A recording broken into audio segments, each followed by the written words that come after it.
ನಿನ್ನೆ ಕುಂಭಮೇಳದ ವಿಚಾರದಲ್ಲಿ ಯಾರೇ ಕಾಂಗ್ರೆಸ್ನವ್ರ ವಿರುದ್ಧ ಮಾತಾಡ್ತಿರೋದು ಅವರು ಅಯೋಗ್ಯತನ ಅನ್ನುವಂಥ ಪದವನ್ನು ವಿಜೇಂದ್ರ ಬಳಸಿದ್ದಾರೆ.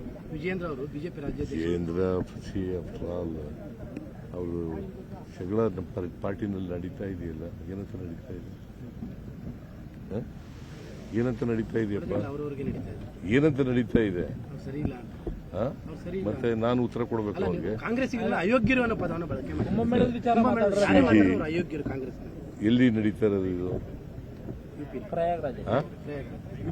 ಯುಪಿನಲ್ಲಿ. ಅಲ್ಲಿ ಅಧ್ಯಕ್ಷ ಪಾರ್ಟಿಯ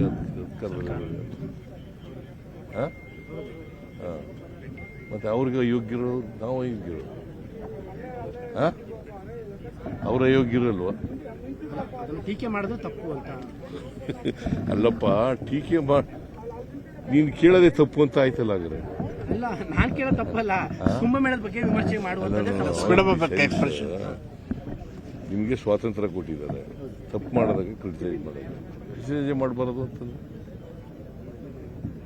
ತಪ್ಪು ಮಾಡಿದ್ರೆ ಕ್ರಿಟಿಸೈಸ್ ಮಾಡಿ ಅಂತ ಹೇಳ್ತಾರೆ. ಕ್ರಿಟಿಸೈಸ್ ಮಾಡಬಾರದು ಅಂತಂದ್ರೆ ಅದಕ್ಕೆ ಇದು ಒಂದು ಬಾಲಿಶವಾದಂತ ಹೇಳಿಕೆ. ಈ ವಿಜೇಂದ್ರನ ಹೇಳಿಕೆ ಇದೆಯಲ್ಲ, ಬಾಲಿಶವಾದಂತ ಹೇಳಿಕೆ.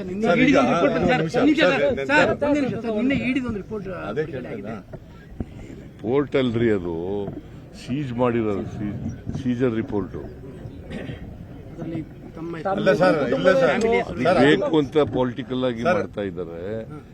What is the evidence to show that there is a money laundering ಆಗಿದೆ ಅನ್ನೋದಕ್ಕೇನಿದೆ ಸರ್? ಅದಕ್ಕೆ ಪೂರ್ವಕವಾಗಿ ನೀವು ಮುಖ್ಯಮಂತ್ರಿಗಳು ಮತ್ತೆ ಅವರ ಏನು ನಿಮ್ಮ ಮನೆಯವರಿಗೆ ಇರ್ಬೋದು, ಇಲ್ಲ ಮಿನಿಸ್ಟರ್ಗಾಗಿರ್ಬೋದು, when the Lokayukta is investigating on one side, what was the need to serve the ಏನು ಅವ್ರಿಗೆ ನೋಟಿಸ್? ನೋಡಿದ್ದೀರಾ ಇದನ್ನ? ನಟೇಶ್ ಕೋರ್ಟ್ಗೆ ಹೋಗಿದ್ದಾರೆ, ಹೈಕೋರ್ಟ್ಗೆ ಹೋಗಿ ಅವ್ರಿಗೇನಂತ ಹೇಳಿದ್ದಾರೆ ಅಂತ ಗೊತ್ತಿದೇನಪ್ಪ? ಅಬ್ಸರ್ವೇಷನ್ ಹೈಕೋರ್ಟ್ನವ್ರು ಮಾಡಿರೋದು ನೋಡಿದ್ಯಾ? ಏನಂತ ಹೇಳಿದ್ದಾರೆ?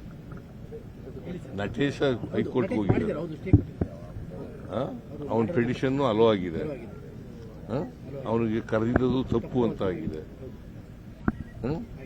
ಅದು ಮನಿ ಲಾಂಡ್ರಿಂಗ್ ಬರಲ್ಲ ಅಂತ ಆಗಿದೆ. ಯಾರು ಹೇಳಿರೋದು ಅದನ್ನ? ಮತ್ತೆ ಮನಿ ಲ್ಯಾಂಡ್ರಿಂಗ್ ಅಲ್ಲ ಈ ಪ್ರಕರಣದಲ್ಲಿ ಮಾಡಿದ್ದಾರೆ ಅಂತ ಮೆನ್ಷನ್ ಮಾಡ್ತಾ ಇದ್ದಾರೆ. ಅಷ್ಟೈತೆಯ ನಟೇಶ ಹೈಕೋರ್ಟ್ಗೆ ಹೋಗಿ ಏನಂತ ಹೇಳಿದ್ದಾರೆ ಹೈಕೋರ್ಟ್ನವರು? ಯಾವ ಕೇಸ್ನಲ್ಲಿ ಹೇಳಿದ್ದಾರೆ? ಮತ್ತೆ ಅದು ಅಪ್ಲಿಕಬಲ್ ಅಲ್ವಾ? ಹೈಕೋರ್ಟ್ನವ್ರು ಹೇಳಿರೋದು ಅಪ್ಲಿಕಬಲ್ ಅಲ್ವಾ ಫಾರ್ ದಿ ಎಂಟೈರ್ ಕೇಸ್?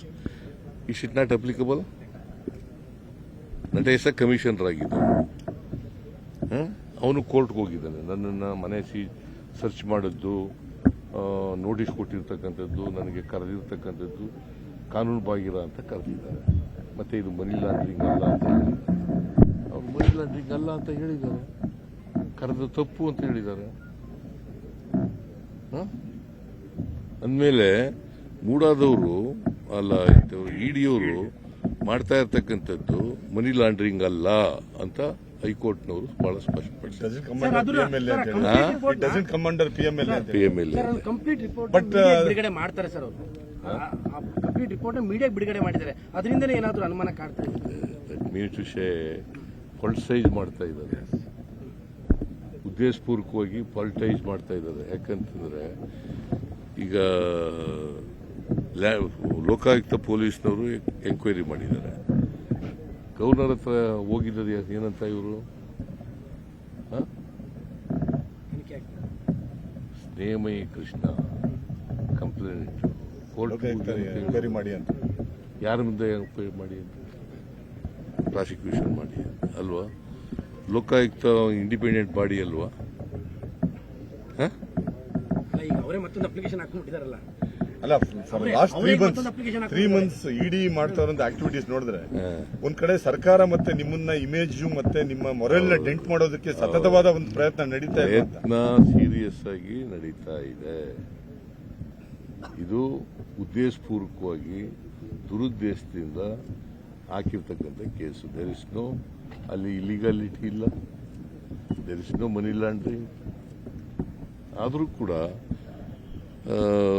ನನ್ನನ್ನು ತೇಜೋವಧೆ ಮಾಡಬೇಕು ಅಂತೇಳಿ ಮಾಡ್ತಾ ಇದ್ದಾರೆ.